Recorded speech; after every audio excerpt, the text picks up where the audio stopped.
What's up, Lego builders? Welcome back to Coconut Brick Studios for episode 8 of building the Battle of Jabiim in Lego. I'm really excited for this episode because I have an awesome new crate design and color I'm going to be showing you. This one may or may not be even more accurate than the ones I built in the last update. I'm also going to be starting on shelter base, like actually building the structure of the building. I'm really excited for that to kind of give you guys a better idea of what that building's going to look like, where it's going to be, and this should help me be able to shape and map out the rest of the base. All that and more in this week's update. If you're ready to finally see what shelter base is going to look like, don't forget to execute order 66 on that like button. And while you're down there, if you're watching for the first time, don't forget to hit that subscribe button and tap the bell so you'll be notified as soon as the next video drops. All that being said, it's time for me to get to work. It's time to build another crate, but don't worry, you haven't seen this style yet. Gonna start with a little haul. I found these awesome olive green corrugated metal 1x6 bricks on a Bricklink store. As soon as I saw them, I knew I could make something cool, so I had to snag some. I also got some olive green tile to put on the roof. The reason I was excited to use these is because they look just like the side of shipping containers. And so I figured if I could hook a few of them together, it would make a really nice pattern. The hard part here is finding the plate to build this. I only have 1x2 and 1x1 plates in olive green, so it's not going to have a bottom, just a thin frame underneath to hold the 1x6s together. Luckily I have some 1x6 tiles for the top, which will help stabilize everything. The door was tough as well because there are no hinge or pull pieces in olive green, so these doors are just for show and can't open. I'm going to use some 1x3 tiles as handles to represent how you would open the door.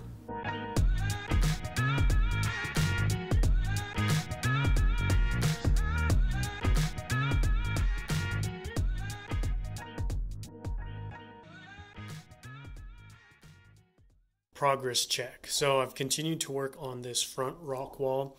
I've just about completely closed off the gap. I just have this little section right here.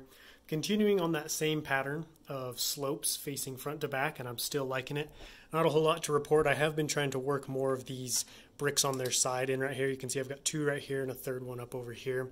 And then just continuing to work and do the same things I have been doing. The real thing I wanted to show you guys is this sweet finished olive green crate. So I pretty much went over, the details of this and how it came about in the time lapse, but I wanted to show you guys kind of the finished result and compare it to one of my custom crates.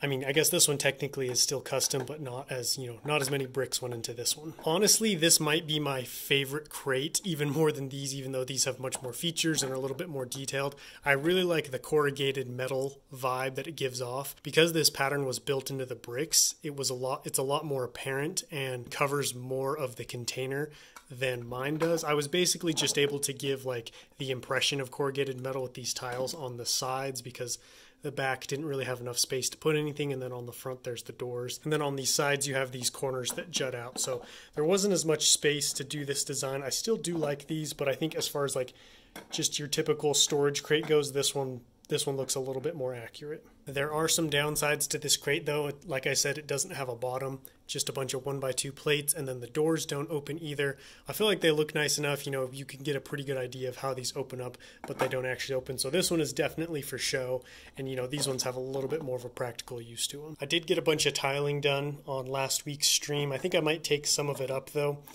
Trying to figure out what I want to do next, and I actually think I might start on this main base area because this main building is going to dictate where everything else goes around it. And so I want to get this figured out first so I can kind of, get an idea of where everything else is going to go, how many more crates I need and stuff like that.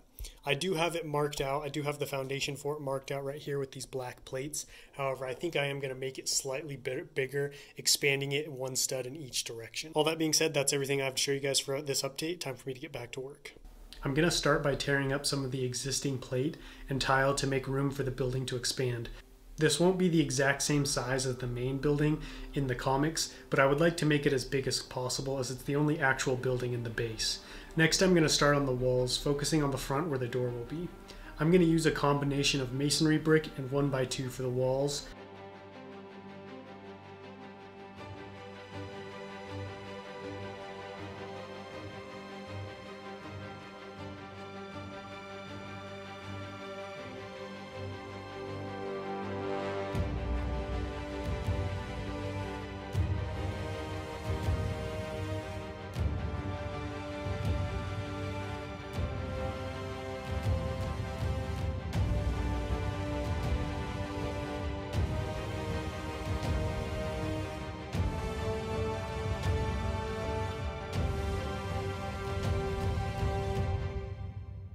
The door opening is pretty simple with some inverted slopes making up the frame. The door won't actually open, it'll just be some plate on its side.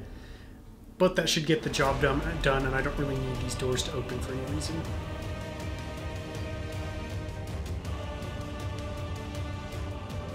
In addition to the masonry brick, I'm going to add some bracket pieces connected to plates, as well as some headlight bricks and rounded plate to break up the walls and give them some rundown weathered texture, as this base is on Jabiim and not some shiny recruitment office on Coruscant.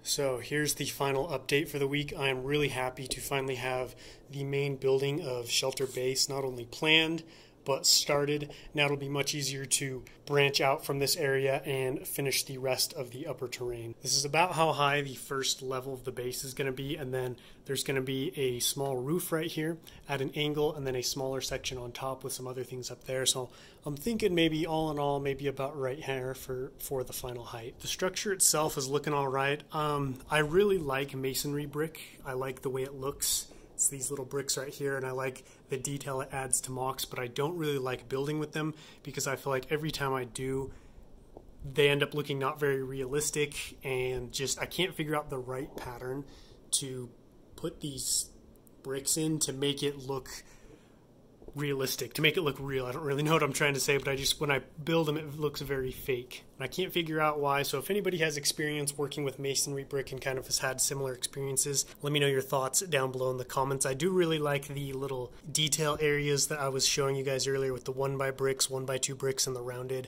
1x2 tiles. Those add some nice detail to the base and help break it down and make it look a little bit more run down and weathered. As far as the interior goes, I'd like to put some computers, communication stuff, maybe some, I don't know, make a bed or two, and some crates.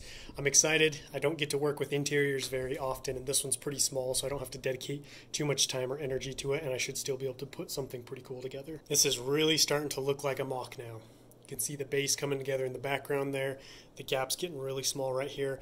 Probably going to finish up this area next week. All that being said, time to hit the outro. Building bases is just fun. I want to do more of this. I really like doing the buildings, the crates, the tents, all of this kind of, I'm so used to these large rock structures or huge, landscape terrains. I don't often get to build very small little models and kind of put those things together to tell a story. I would definitely like to do more of this in the future. And I feel like this is a little bit of kind of foreshadowing to what Coruscant's going to be like, but on a much larger scale, as I won't have to dedicate so much time to just large expanses of brick. I can spend a lot more time building smaller build-in structures and putting those together to tell a larger story. Don't forget to let me know what you thought about this update down below in the comments, and I will catch you guys next time, but until then, happy building.